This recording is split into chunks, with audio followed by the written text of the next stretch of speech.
Well, good morning, my friend. Welcome to the Pastor's Podcast this Wednesday or Thursday morning, I should say. Wednesday after yesterday.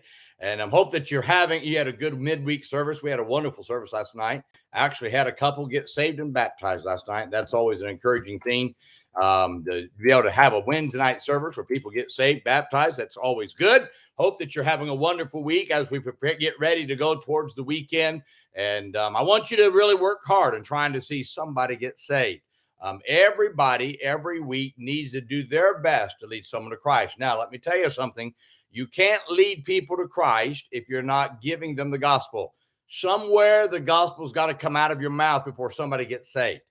They're not going to get saved by osmosis. You've got to tell them. You got to talk to them. And I might encourage you to forget yourself, die to self, and just ask them the question. If you die today, are you sure you go to heaven? You'd be surprised how many people really, truly do want to get saved, but they won't get saved if you don't talk to them about the gospel. Now, I want to encourage you, just a little over 3 weeks away, 3.5 weeks away for the OPAS conference to start.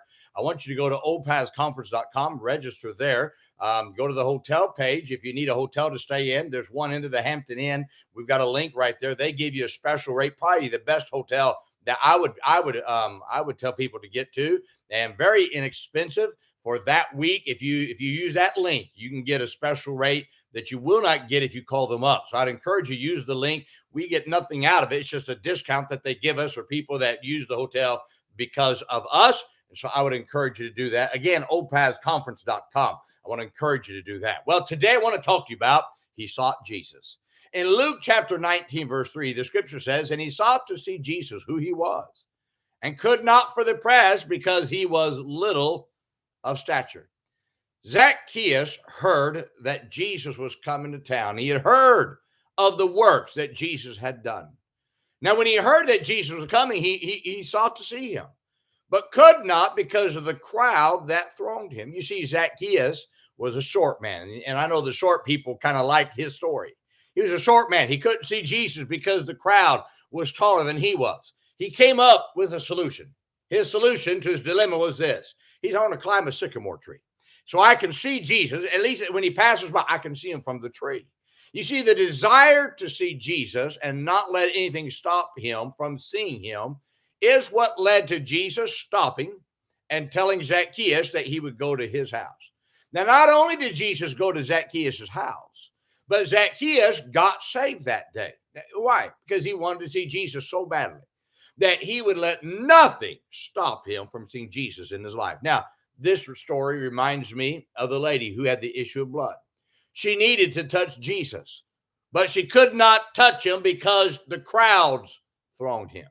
She worked her way through the crowd and finally got close enough to touch him. And when she touched his garment, scripture says her issue of blood staunched. It was made whole.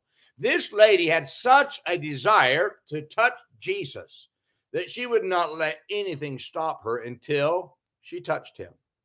I'm also reminded of the lame man who was born of 4. These men were trying to get this man to Jesus, but they could not get into the house where Jesus was. So because of the crowd, so they tore the roof open to let this man down to Jesus so that he could be healed. The desire to get this man to Jesus drove them to remove any hindrance, no matter how bad it was, to get him to Jesus. I'm also reminded of Jacob, who lived a life of deceit and was tired of that life. He slept one night, and as he awoke in a wrestling match with God. And as God told Jacob to let him go, God says, let me go, for the day breaketh. And Jacob said, I will not let thee go unless thou bless me. God, trying to see how serious Jacob was, God touched the hollow of his thigh, and his leg was popped out of joint, the pain that was there. But Jacob said, I don't care if the pain's out of joint. He says, I'm not going to let him go. You see, God's blessing fell on Jacob's life because he would not let go until God blessed him. Now, let me ask you, how serious are you about seeing Jesus in your life? Are you going to let life's problems keep you from seeing Jesus? If life's shortcomings are what keep you from seeing Jesus, you might find a way to overcome those situations in your life so that Jesus can be seen in your life. But you got to overcome them. How serious are you? Are you willing to work through the clutter of life to get to Jesus so you can touch him? Many things will keep you from Jesus, but you must be willing to push them aside if you're going to touch Jesus in your prayer life. Let me ask you, how serious are you about seeing Jesus? Are you willing to remove from your life what keeps you from getting to Jesus? Are you willing to lay aside your hobbies, activities with others, so you can spend time trying to get to Jesus? If whatever keeps you from seeing Jesus' power in your life is worth keeping, you from you have to ask yourself, is it worth keeping? Is being with the crowd worth keeping? Is keeping my sin worth keeping? Is just having to run with the crowd worth keeping? What are you willing to do to see Jesus, my friend? You see, how serious are you about seeing him? Are you willing for God to limit you physically so he can touch your life? Understand. Jacob said, I don't care what you do. He says, you can limit me physically, but I'm not leaving until you touch me. Can I remind you? Every person that God has touched had something that could have stopped them, but they would not let it stop them until they touched Jesus. Whatever's keeping Jesus from touching your life with his blessing and his power and his presence is not worth keeping in your life. My friend, there's a lot of people. You know what this world needs? This world needs people who they've touched Jesus and Jesus has touched them. It's not enough. The crowds, the throngs, the rough, the sin, the deceit, whatever it is.